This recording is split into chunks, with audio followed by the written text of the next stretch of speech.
My name is Anna Marcus. I'm from Novi, Michigan. I'm currently studying the modern Greek language here in Thessaloniki for the year. In the States, I'm actually a pre-med.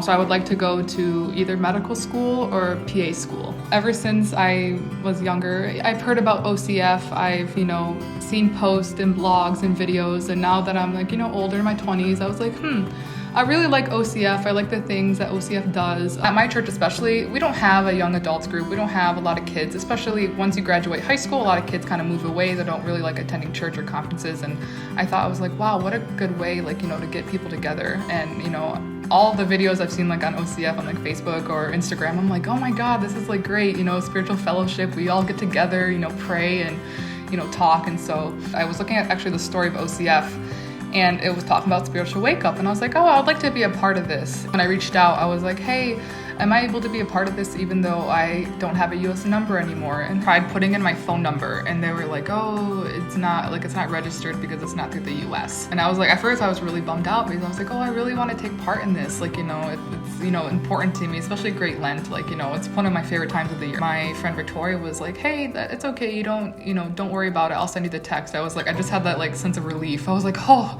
I can be part of this with even being in Greece. Victoria is a really, really close friend of mine, and even though I've only known her for a year, it's felt like I've known her for a lifetime.